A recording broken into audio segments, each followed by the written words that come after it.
A'udzubillahi minasyaitonirrajim. Bismillahirrahmanirrahim. Astaghfirullah rabbi wa atubu ilaihi. Walhamdulillahirabbil alamin. Tsumma shalatu wassalamu ala asyrafil anbiya'i wal mursalin. Habibina wa habibi rabbil alamin Abil Qasim Muhammad. Allahumma shalli ala Muhammad wa ala alihi ya tayyibin at-tahirin al-ma'sumin al-muntajibin. Allahumma antikni bil huda wa alhimni at-taqwa. Amma ba'du. Assalamualaikum warahmatullahi wabarakatuh. Yang ketiga apa? Kalau masuk neraka selamanya, apakah itu kasih sayang? Orang kafir sudah. Ada nabi, iya ada nabi. Dan paham kalau Islam, paham. Ngerti kalau tauhid, ngerti. Tapi tidak mau terima. Ya selamanya dong. Bagaimana bisa selamanya? Dia paling-paling 50 tahun kafir. Kafir 50 tahun. Ya, kalau Tuhan mau adil, harus menghukum dia di neraka berapa tahun? 50 tahun. Anggaplah paling dahsyat kalau dijawab harinya akhirat beda dengan harinya dunia. Jawabannya apa? Tidak boleh beda. Ngapain beda?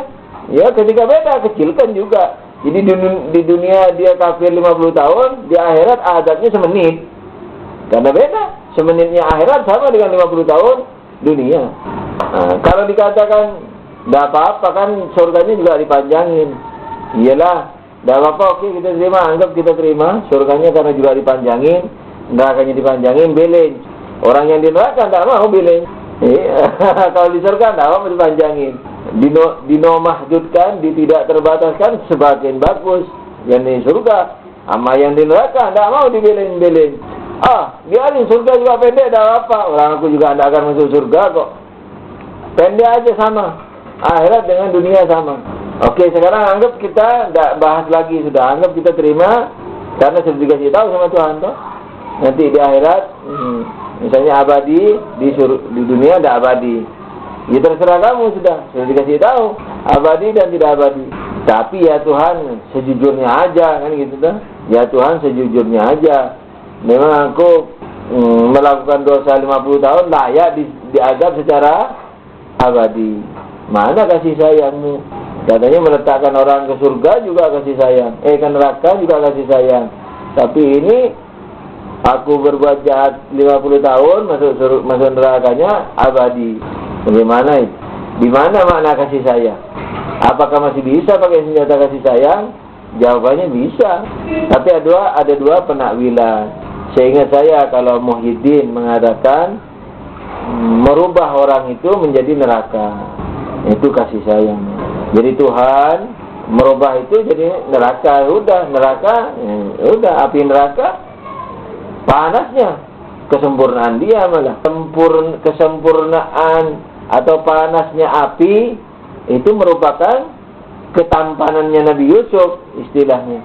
Ini kesempurnaan manusia. Tampan seperti Nabi Yusuf alaihissalam merupakan kesempurnaan badan manusia. Panasnya api atau api neraka juga kesempurnaannya api. Nah ketika dia dirubah sama Allah menjadi neraka, apa? Jadi sempurna. Yang tadinya kepanasan, dia tidak panas lagi. Karena panas bagi dia merupakan kesempurnaan. Tadi waktu dia masih manusia, manusia tabiatnya apa? Tidak panas. Masuk neraka yang panas tersiksa.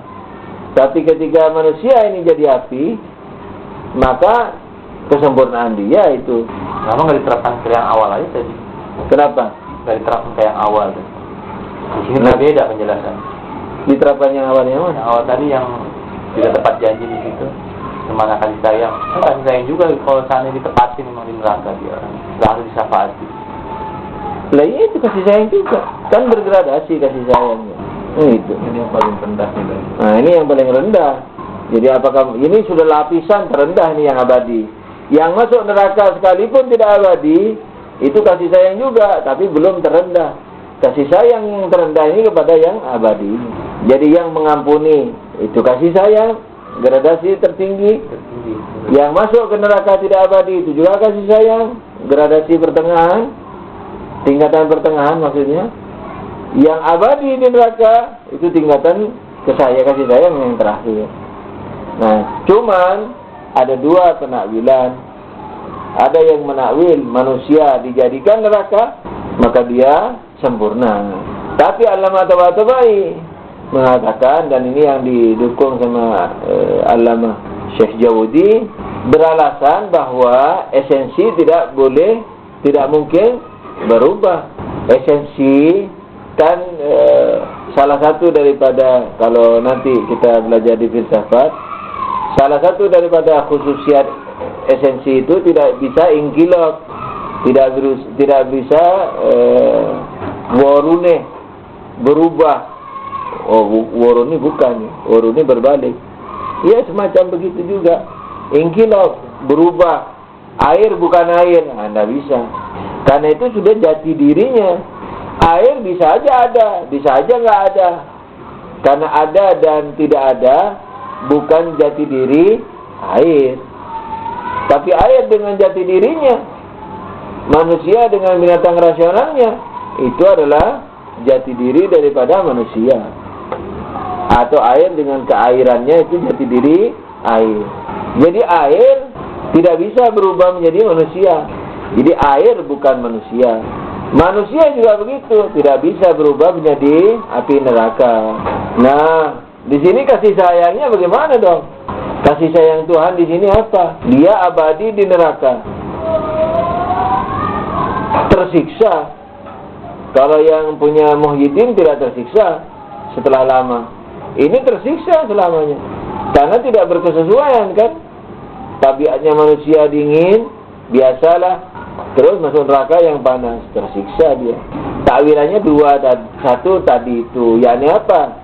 Allah dari dulu sudah bilang berkali-kali, sudah berfirman, mengirimkan wahyu, mengirimkan nabi, mengirimkan orang alim, mubaligh, ustaz, tetangga, teman, istri, semua menasihati jangan morfinis. Akhirnya dia tetap memilih morfin, akhirnya ketagihan morfin. Nah, ketika ketagihan morfin di akhirat, dia sama Tuhan minta morfin, dikasih sama Tuhan morfin. Jadi di akhirat itu bukan orang bangkit dengan karakteristik fitrawiah, bukan. Misalnya nanti di akhirat kita kayak orang biasa, enggak. Semua malakah yang kita buat di dunia terbawa di akhirat. Antum yang di sini suka melirik perempuan, di akhirat mau melirik terus. Itu jadi tabiatnya sudah berubah karena kita yang merubahnya. Orang yang suka misalnya menggunjing orang mukmin yang berbuat keburukan, maksiat sembunyi-sembunyi, artinya tidak terang-terangan, digunjingin, berzina digunjing, mabuk digunjing, padahal sembunyi-sembunyi misalnya. Nah itu di akhirat dia kepingin itu makan daging bangkai. Jadi ketagihan sekali. Malah surga bagi dia. Hah? Malah surga. Iya, tapi tersiksa karena tabiat manusia apa? Tidak makan bangkai. Kayak morfinis. Dia ketagihan, dia surga dari dimensi mendapatkan morfin. Tapi dia sendiri tersiksa. Aduhai kalau dia bisa melepaskan diri dari morfin itu. Jadi orang yang morfinis itu bukan asyik, dia itu tersiksa sekali. Dia sangat menghayal sangat ingin untuk berhenti, tapi nggak bisa berhenti. Nah, ada yang asik, ada yang enggak juga. Ada yang asik, ada yang enggak. Enggak. Ada orang yang menikmati justru. Menikmati ketika dapat morfinnya itu. Ketika dia tidak dapat morfin, dia tersiksa. Nah, ketika tersiksa itu, kenapa tersiksa? Karena tabiatnya tidak sesuai dengan morfin. Dan dia sangat menginginkan untuk berhenti itu. Tapi tidak mampu, makanya mencari, membunuh, mencuri, apa saja. Makanya kalau sandal saja hilang, itu kemungkinan morfinis. Sebab kalau pencuri, dia mencari yang sangat berharga. Oke, kalau sandal mungkin karena tidak hati-hati ya, tinggal sandalnya robek, males cari sandal lain. Tapi barang rendah, misalnya apalah, yang harganya 100 rupiah. Nah itu kalau menurut ana, perkiraan kuat itu morfinis. Tapi tidak mesti lah ya. Karena dia pokoknya harus ngumpulin. Kalau pencuri karena perutnya lapar, dia mencari yang lebih bermakna, lebih mahal.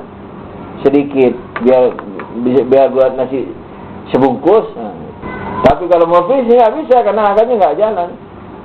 Dia pokoknya harus sudah, kalau udah ketagihan. Nah, tabiat-tabiat seperti ini itu kita buat di dunia. Yang hobi bohong, istilahnya kalau dalam bahasa trendi filsafatnya dibilang gerakan substansial. Kayak rokok, walaupun rokok tidak dosa. Awalnya orang nggak mau, pahit pusing. Coba lagi, kedua, coba ketiga, keempat, ketagihan. Wah, sudah lama, kepinginnya saya berhenti. Tapi tidak bisa berhenti, nyari rokok, habis makan cari rokok. Asik dia kalau sudah dapat rokok. Nah, nanti di akhirat orang seperti itu. Karena sudah membawa karakteristik, apakah gerakannya masih aksidental atau sudah substansial. Lebih parah kalau sudah substansial. Morfinis yang sudah mustahil disembuhkan itu sudah substansial. Yang masih mungkin disembuhkan masih aksidental. Tapi semuanya minta. Makanya yang aksidental masuk nerakanya tidak abadi. Yang substansial masuk nerakanya abadi. Kasih sayang Tuhan di mana? Ya, kasih sayangnya di keasikan dia tadi itu. Karena dia kalau dapat asik, kalau tidak dapat menderita. Sekalipun akalnya kalau dipakai dan dia kembali kepada akalnya yang masih ada itu, dia sangat menginginkan untuk sembuh. Tapi dengan karakteristik yang dia sudah buat di dunia, dia sesuai dengan gradasinya, apakah masih aksidental atau istilahnya kemorfinisan itu masih aksidental atau sudah substansial. Nah, sesuai dengan keadaan masing-masing. Ini contoh morfinis ini ya. Jadi kalau kemorfinisannya itu masih aksidental, masih berupa sifat, masih bisa berubah, nah itu insyaallah tidak abadi di nerakanya. Makanya masuk neraka sampai sifat buruknya itu hilang. Karena masih aksidental. Seperti bodoh, orang belajar bisa jadi pintar. Pintar juga bisa jadi lupa kalau belum substansial. Nah, oleh karena itu dia dimasukkan ke neraka supaya kebodohannya hilang, supaya jadi pintar. Karena pintarnya ditutupin. Karena dia pintar, artinya karena dia manusia minus morfinis. Terus dia tambahi dengan sifat morfinis, tapi masih aksidental. Ya sudah, dia disuruh menikmati, istilahnya di neraka itu kemorfinisannya yang aksidental sampai takaran daripada sifat tersebut habis. Jadi misalnya dalam aksidentalnya juga masih gradasi itu. Ada yang masih sedikit-sedikit, baru 10 kali dia menggunakan morfin misalnya. Contohnya ini dosa-dosa, bukan hanya morfin. Contohnya ke morfin. Kalau dosanya misalnya seperti morfin yang 10 kali, ya sebentar aja mungkin di neraka. Keluar sudah. Itu pun kalau tidak disyafaati loh ya. Kita ini bahas yang sudah tidak disyafaati. Kalau disyafaati masalah lain.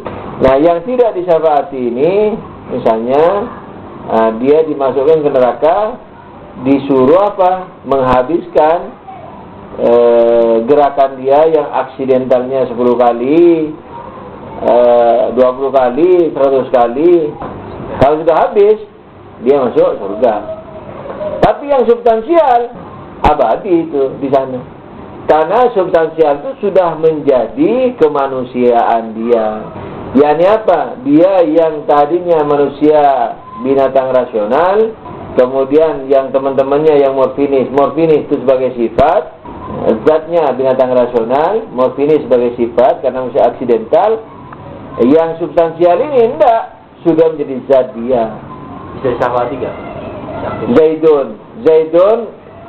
Zaidun apa ini Zaidun? Katakanlah Zaid namanya atau Joko, bukan manusia binatang rasional lagi, tapi binatang rasional apa? Morfinis. Binatang rasional morfinis. Nah, ketika binatang rasional morfinis, ketika sudah menjadi zatnya, kalau mau mensyafaati zatnya, ya harus dibuang zatnya. Berarti hilang, menghilangkannya tidak mungkin. Yang sudah ada dalam kaidah filsafat, yang sudah ada nggak mungkin bisa dihilangi. Dirubah bisa. Nah, oleh karena itu apa? Sudah menjadi identitas dirinya. Jadi binatang rasional morfinis itu. Kalau sudah menjadi substansinya, berarti sudah jadi surga juga bagi dia. Iya, dari sisi morfinisnya, tapi dari sisi binatang rasionalnya tersiksa. Makanya menurut Allamah Tabatabai apa? Orang ini tetap tersiksa. Nah, terus kasih sayang Tuhannya di mana? Salah satunya ini. Salah satunya adalah apa? Di dimensi kemorfinisannya yang sudah substansial itu. Kenerakaannya yang sudah substansial itu. Tapi tidak sepenuhnya asyik. Kenapa? Karena dia masih binatang rasional. Nah, jadi kerahiman Tuhan dari sisi apanya? Kenerakaannya yang sudah substansial itu, kemorfinisannya yang sudah substansial itu. Yang kedua, katanya sebenarnya yang pertama ini dipahami aja, dipahami, kayaknya di kitab juga nggak disebut itu yang pertama ini. Tapi ana memahaminya karena maknanya beliau dengan dalil-dalil yang lain di bab-bab gerakan aksidental atau jauhariyah atau substansial.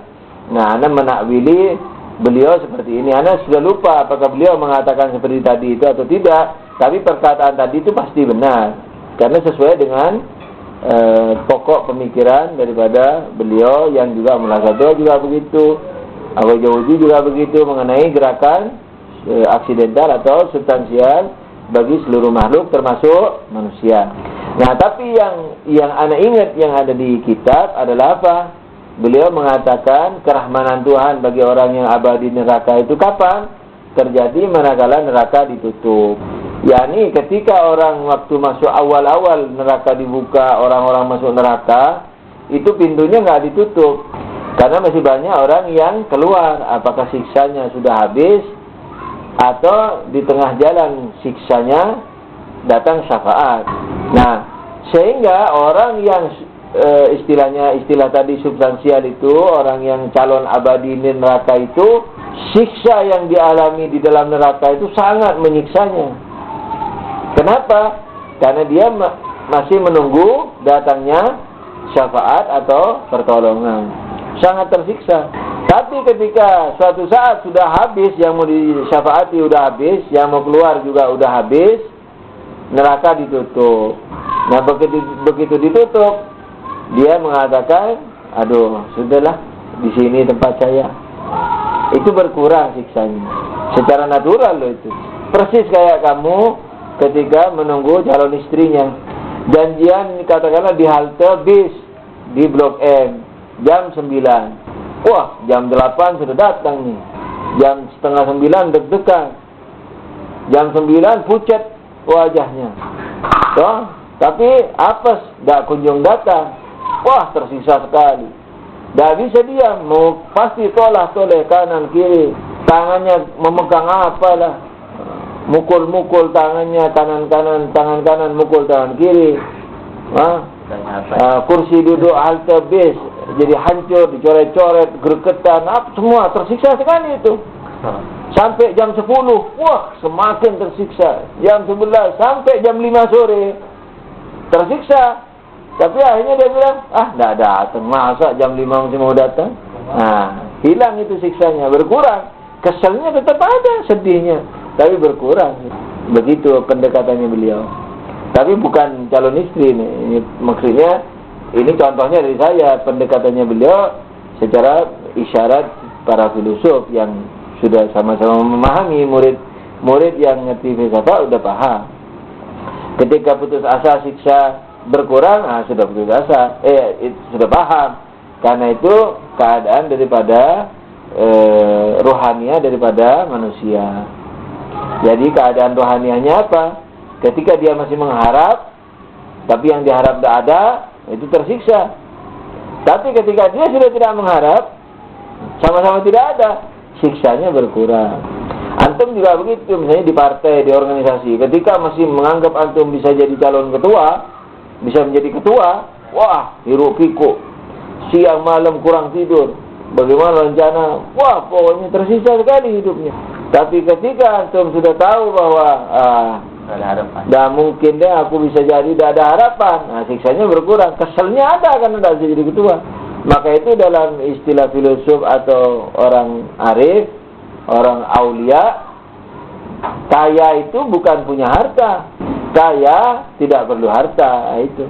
Antum biar miliuner, tapi kalau kepingin terus, itu terikat sekali, tergantung, tersiksa. Tapi ketika antum tidak kepingin harta, sama-sama nggak punya, nggak tersiksa, menderita karena misalnya nggak bisa beli beras, tapi penderitaannya jauh di bawah orang yang kaya yang masih kepingin harta, yang senang sama harta. Nah, jadi apa sudah ini pembahasannya? Sudah kemana-mana nih, harus diperhatiin baik-baik, ditulis baik-baik, karena itu tergantung rezeki antum. Nah, jadi pembahasan permulaan kita apa? Bohong itu jelek secara emergensi, secara necessary. Nah, kita katakan tidak. Yang necessary jelek itu dalam hal yang baik. Orang tua bilang ke anaknya, kalau kamu juara 1, kubelikan sepeda. Nggak dibeliin, jelek. Tapi kalau dikatakan, kalau kamu masih nonton karton itu, kuselentik telingamu. Nah, terus ternyata nonton, ketahuan, nggak diselenting juga. Orang nggak bilang jelek, akan juga nggak bilang jelek. Nah, jadi bohong, pemberitaan bohong atau janji bohong. Yang jelek itu secara emergensi hanya di mana? Kok emergensi? Necessary. Secara ilmu mudah itu hanya dalam hal yang baik, janji kebaikan. Tapi ini ancaman itu tidak mesti dipenuhi. Sekalipun memenuhi juga tidak jelek. Tidak memenuhi dalam janji ancaman, jadi yang buruk. Itu kasih sayang. Memenuhi juga kasih sayang. Memenuhi secara aksidental juga kasih sayang. Memenuhi secara substansial, abadi di neraka juga kasih sayang. Makanya ini, penjelasan ini dijadikan tafsiran bagi ayat yang berbunyi apa? Wasi'at rahmatuhu ghadabah. Kalau nggak salah begitu. Hadis apa ayat? Wasi'at rahmatuhu ghadabahu. Jadi Allah rahmatnya itu lebih luas dari murkanya. Jadi walhasil rahmat Tuhan lebih luas dari murka Tuhan. Nah, diiskal sama Tuhan, diiskal sama orang. Kalau lebih luas rahmatnya, lebih luas dari murkanya, kenapa ada orang abadi di neraka? Berarti tidak luas, sama. Abadi di neraka, abadi di surga, sama, beleng. Murka sama rahmatnya sama. Tapi kenapa dikatakan rahmat Tuhan lebih luas sekalipun dia abadi? Penjelasan seperti tadi itu. Dimulai dari gerakan aksidental, gerakan substansial, dan seterusnya, sampai ada yang mengatakan merubahnya jadi merubah manusia abadi di neraka menjadi neraka yang alamat tebak-tebai. Itu yang dia kayaknya diterima juga sama Syekh Jawadi, dan saya juga sebagai sandalnya ini lebih menguatkan yang alamat tebak-tebai, karena memang esensi manusia tidak bisa inqilab, tidak bisa revolusi dalam esensi. Jadi takwilannya seperti tadi itu. Kalau kembali kepada substansial nerakanya tersiksa, kalau dilihat dari rahmat, kalau dilihat daripada substansial manusianya dia tersiksa. Tapi ingat loh ya, yang membuat dia substansial atau aksidental terhadap kenerakaannya itu bukan Tuhan, dia sendiri yang buat sewaktu hidup di dunia. Nah, katanya ketika Allama Mutahari menjelaskan masalah keadilan Tuhan, tentang bagaimana orang abadi di neraka, seperti penjelasan tadi atau mirip-mirip seperti tadi, audiennya bingung katanya. Nah, waktu itu Syekh Qiraati juga di situ waktu masih muda, bingung orang. Jadi kan Allama Mutahari mau menjelaskan bahwa Allah adil. Tapi bagaimana bisa adil orang melakukan dosa 50 tahun disiksa abadi? Kan tidak adil. Dibahas seperti tadi itu, bahwa itu gerakan substansial, aksidental, macam-macam dan seterusnya, filosofis. Sebagian orang mungkin paham, sebagian banyak mungkin bingung. Akhirnya Syekh Qiraati maju ke depan. Ustaz, boleh saya bicara kepada audien? Boleh. Udah dia menghadap ke audien, katanya, dia bilang, wahai saudara-saudara sekalian, kalau saya pegang pisau nih, lalu saya tusuk mata saya, perlu waktu berapa lama? Ya, sedetik. Ya sudah, sedetik. Set. Tapi butaku berapa lama? Seumur hidup. Nah, hanya orang mantuk-mantuk katanya. Jadi tidak mesti berbuat 50 tahun, siksanya juga 50 tahun. Jadi bisa saja dosanya 50 tahun, tapi siksanya abadi. Tapi ini pendekatan apa? Kalami. Jadi saya tusuk mata saya semenit, sedetik, tapi butanya abadi. Jadi ini sekedar supaya orang lebih jelas terhadap apa yang dijelaskan secara filosofis itu. yakni cedera. Saya mencederai substansial saya sebagai manusia rasional dengan kenerakaan, dengan ghibah, dengan membunuh, berzina, naudzubillah, mabuk, apa segala macam.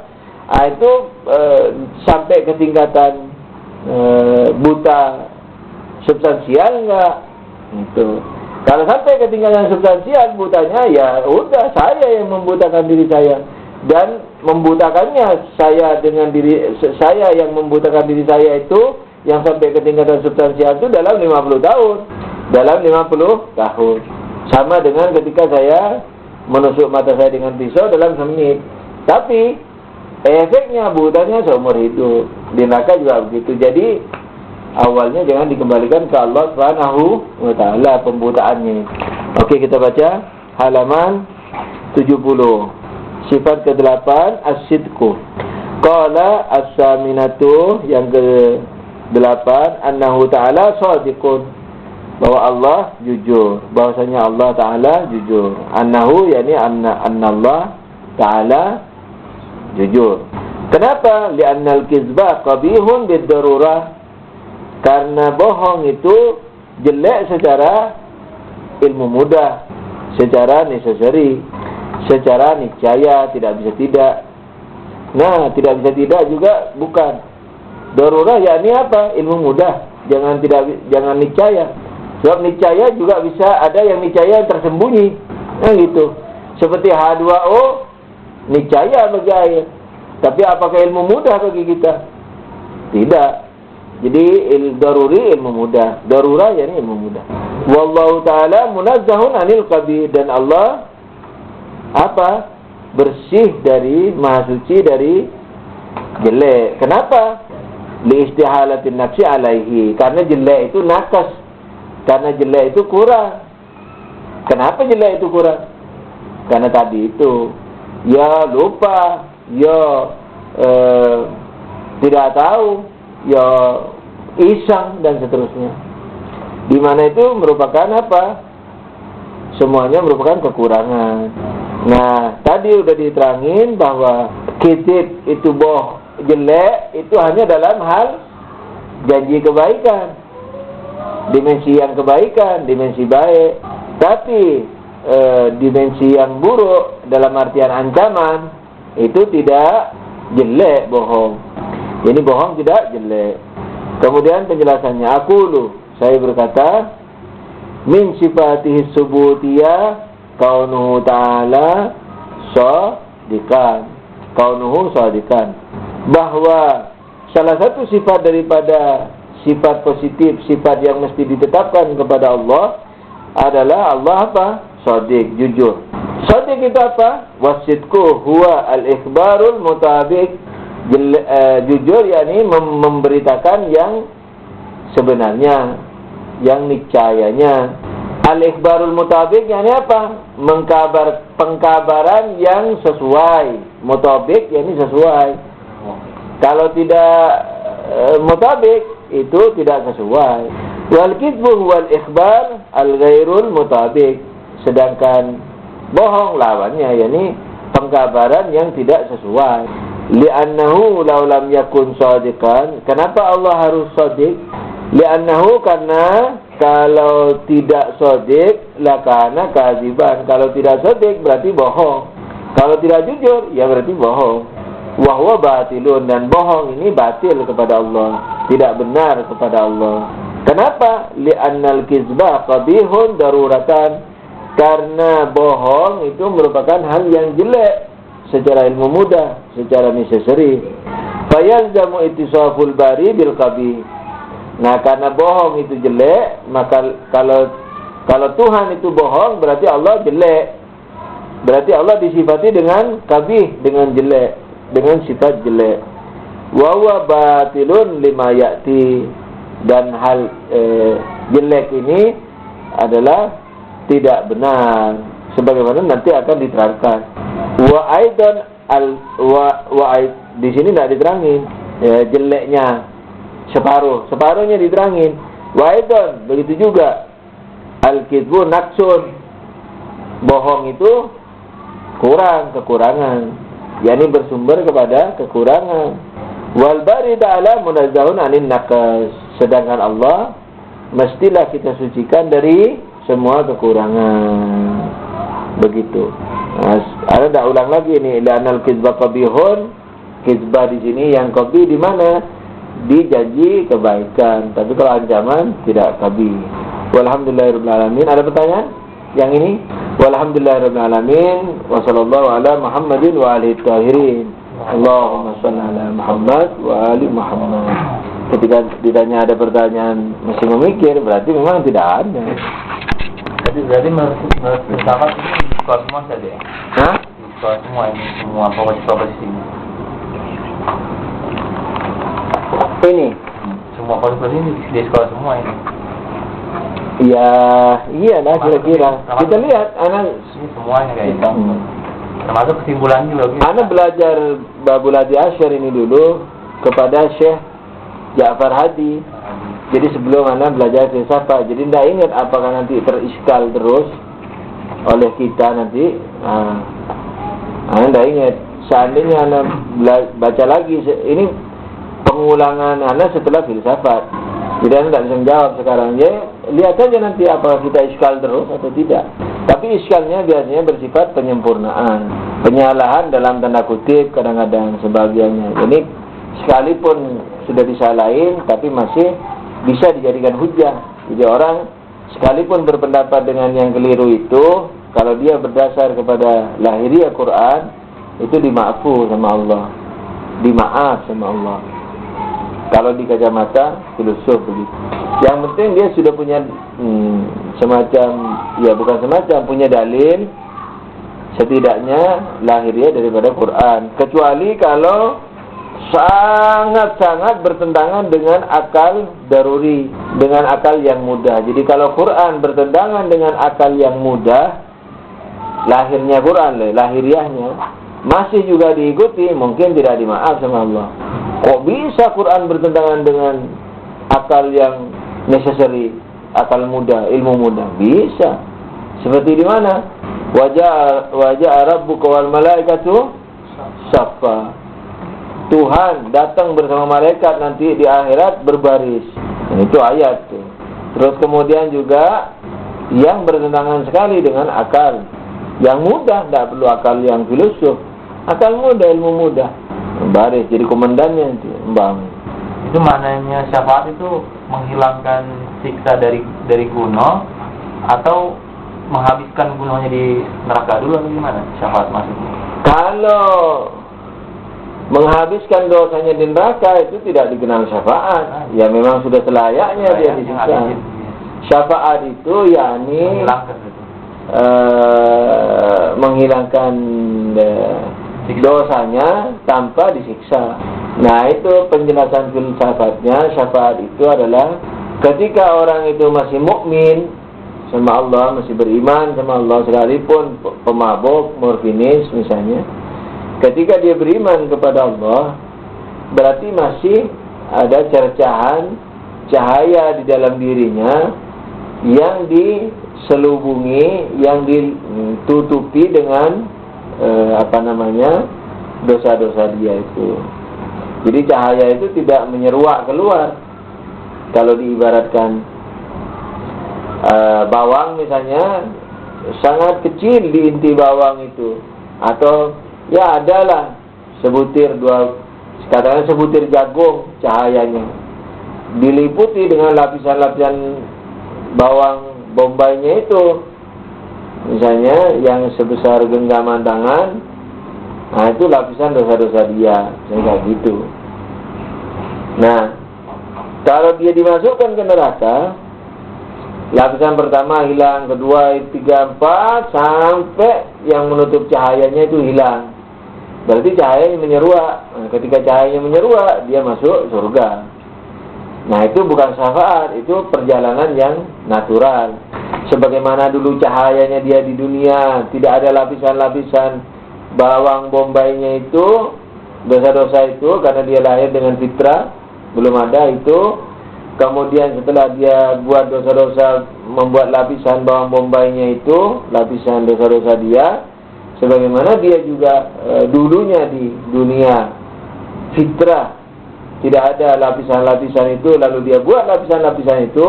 Nah dengan neraka, lapisan-lapisan itu dimakan.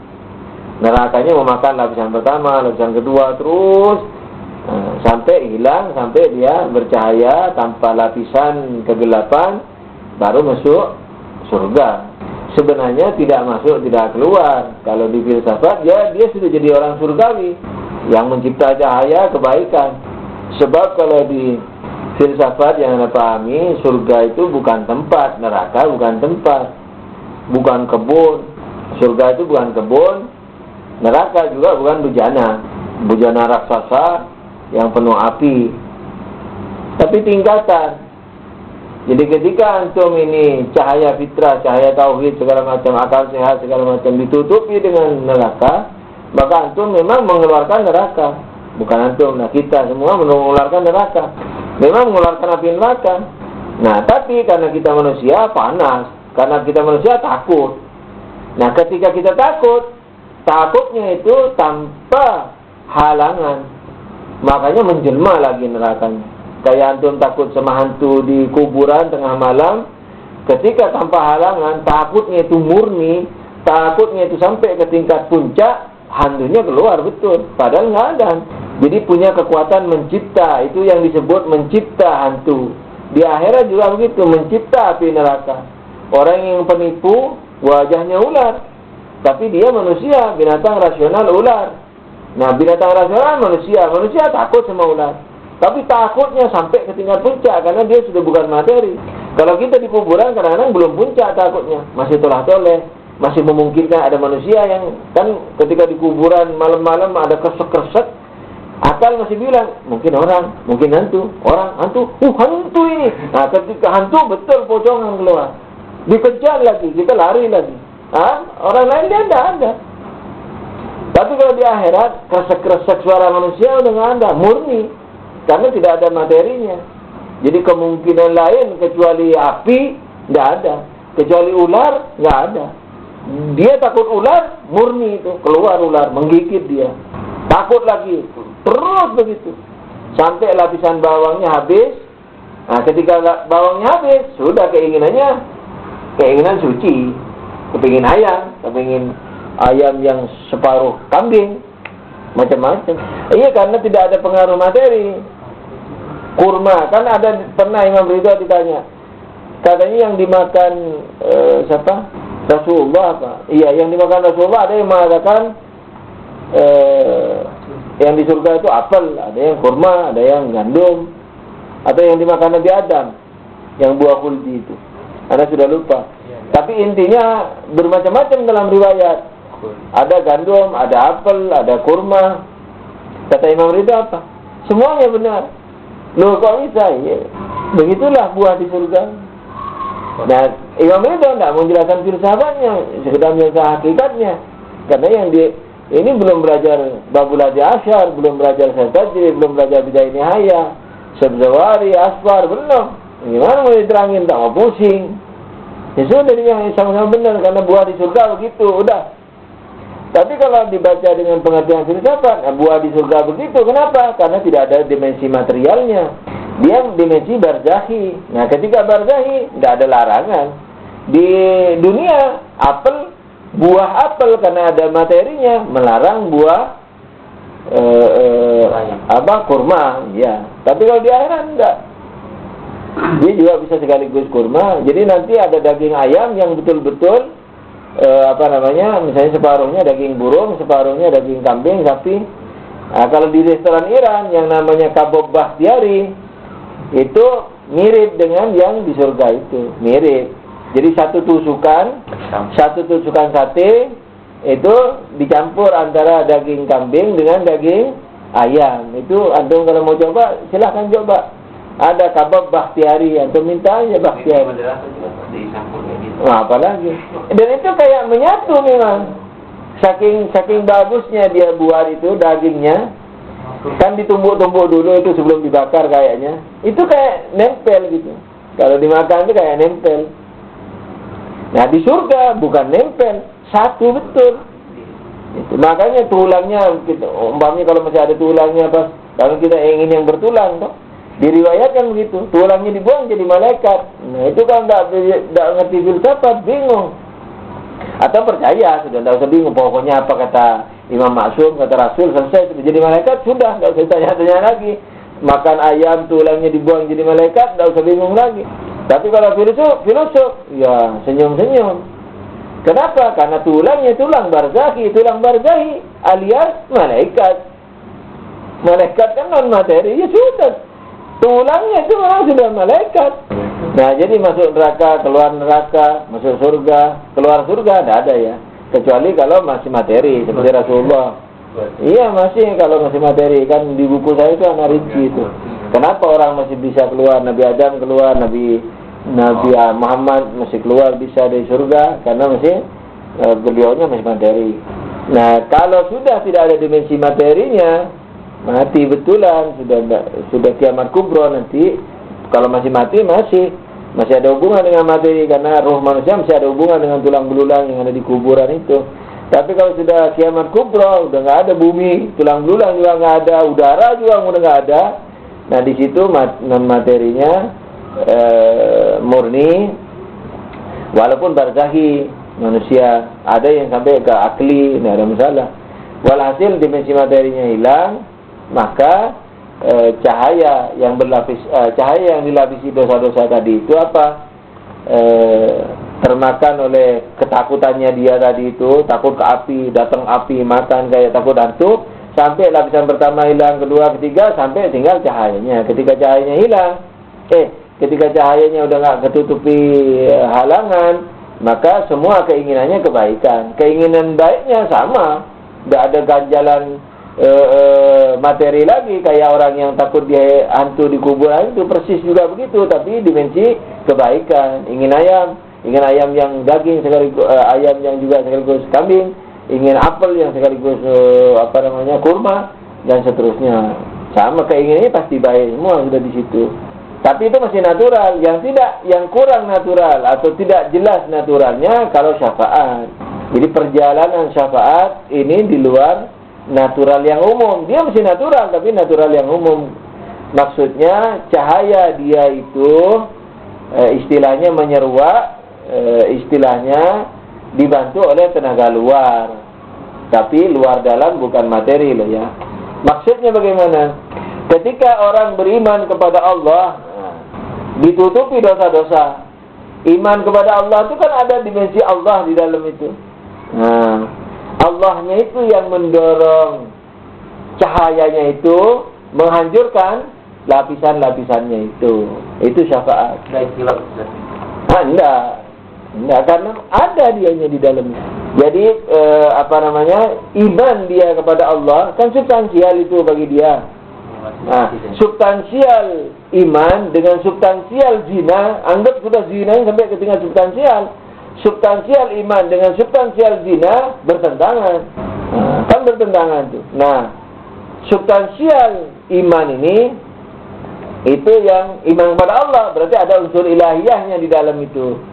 Cahaya Allahnya, melibatkan Allah di dalam cahayanya itu. Nah, itu yang Allah mendorongnya dari dalam. Jadi kemudian substansial zinanya terbakar. Kayaknya yang memang betul-betul abadi, betul abadi nanti itu kayaknya yang memang kufur itu, yang kafir itu. Kayaknya itu yang betul-betul abadi. Berarti substansial. Jadi kalau masih substansial zina, substansial mencuri itu kayaknya tidak abadi di neraka. Jadi lama saja, lama sekali begitu. Tapi yang kafir, nah karena ilahiyahnya itu ditutup, dicahaya di dalam itu. Nah itu kayaknya yang betul-betul abadi. Walhamdulillahirabbil alamin. Shallu ala nabi. Allahumma shalli ala Muhammad wa ali Muhammad.